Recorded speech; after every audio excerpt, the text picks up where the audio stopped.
Pull upon an idea, and it just feels vast, like it's pulling threads from everywhere. Oh, absolutely. Ideas that seem to connect. Welcome to the deep dive. Today we're embarking on a truly unexpected journey. Hmm.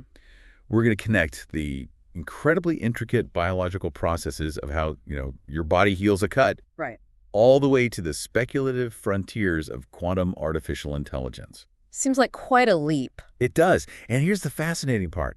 These seemingly unrelated worlds are surprisingly linked by a single curious word, Quilla.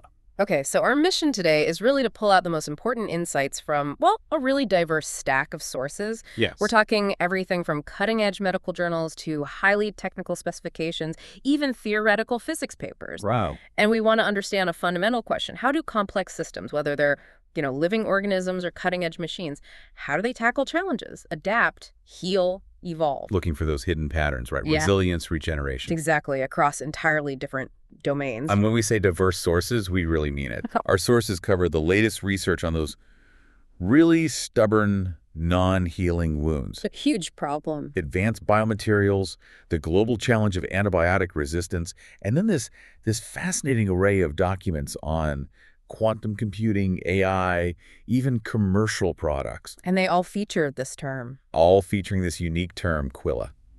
So let's dive in. Let's do it. When you get a simple cut or scrape, most of us just assume it's going to heal. Right? You know, We take it for granted. Your body usually handles it with, well, pretty amazing efficiency. It really does. But for millions around the world, that natural healing process goes seriously wrong.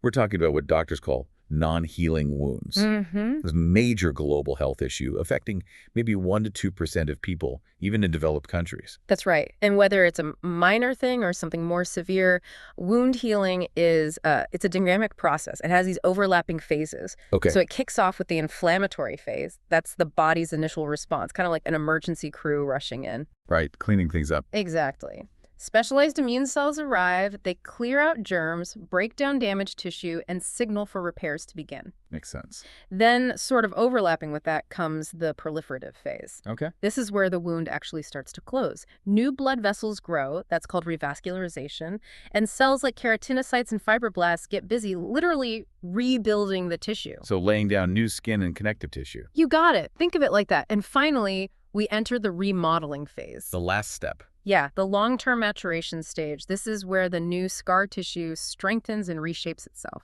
Collagen and elastin get deposited and reformed. Okay, let's unpack this then. If our bodies are generally so good at this, what exactly prevents a wound from healing naturally? What pushes it into that challenging chronic category for so many people? That's a really good question. There are several complex factors that can contribute to a wound becoming persistent or chronic. We categorize umbilical cord blood. And what do they do in the wound?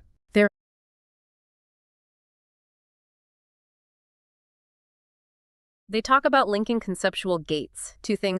In many cases, yes. So what are we doing? Firstly, antimicrobial stewardship. And interestingly, even topical zinc and copper have been shown to accelerate healing, possible like purity or refined neural web map. And time jumps. That sounds like science fiction. Consciousness. Using ancient symbols for AI. In a conceptual way, yes. They talk about linking conceptual gates to things like crystallographic space groups to model thought patterns, aiming for a kind of crystal-like purity or refinement in computational consciousness. It's very theoretical, almost philosophical. Within this same sort of quantum context, they explore speculative concepts like quantum tunneling and time jumps, but specifically within their virtual simulation setup. Quantum tunneling.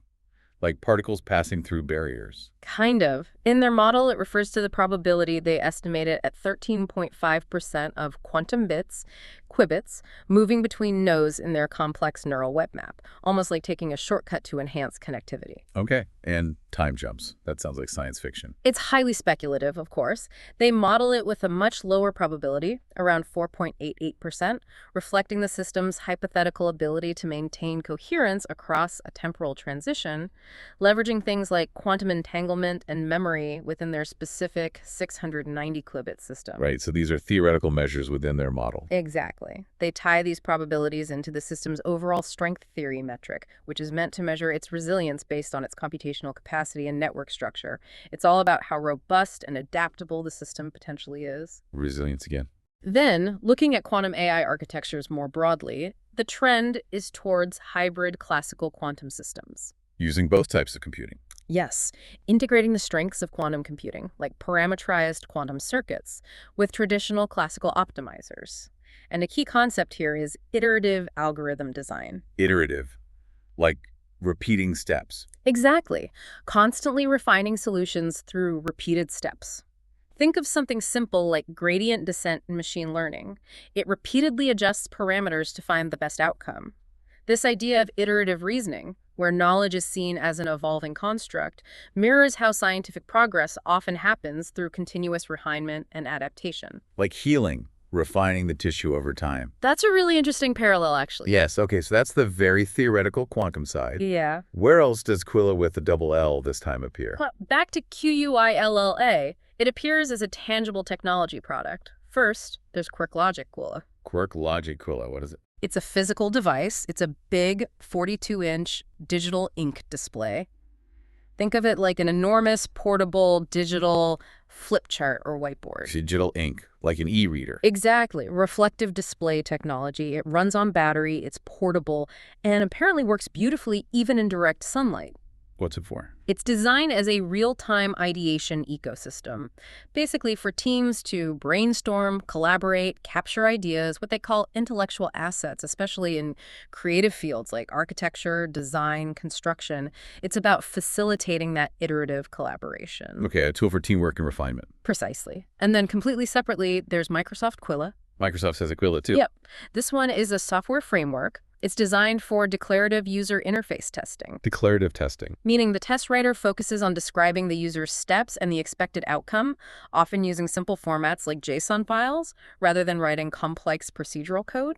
The idea is to make test writing faster and more agile. So simplifying and speeding up the testing process. Exactly. Another form of iterative improvement and adaptation in the software development lifecycle. Okay, AI concepts, hardware, software, anywhere else. Amazingly, yes. To really underscore its unexpected ubiquity, the name Quilla also shows up in other completely different real-world contexts. Like what? There's a significant copper mining project in Peru called Quilla, aiming to restart operations. There's a Quilla solar farm in Spain. And there's even a performance artist and lecturer named Quilla Constance. Wow. Mines, solar farms, artists. It's wild, isn't it? It really is. How a single word or slight variations of it can pop up representing such wildly different concepts, from these profound theoretical ideas about consciousness and quantum reality to very practical tools for human collaboration to geographical locations and even artistic identities. It almost feels like the word itself embodies that theme of adaptability and interconnection we've been tracing. What an incredible journey we've taken today.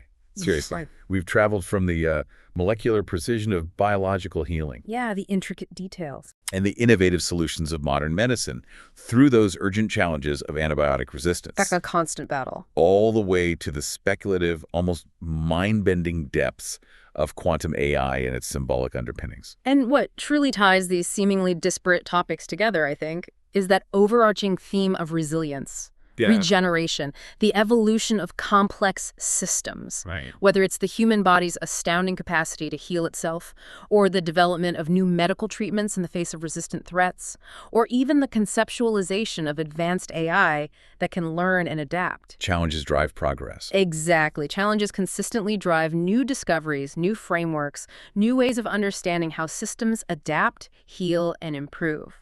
And the word Quilla, in its diverse appearances, somehow surprisingly echoes this very principle of continuous refinement and overcoming obstacles. So what does this all mean for you, listening in? Well, hopefully you've just gained a bit of a shortcut to being well-informed on a surprisingly interconnected landscape.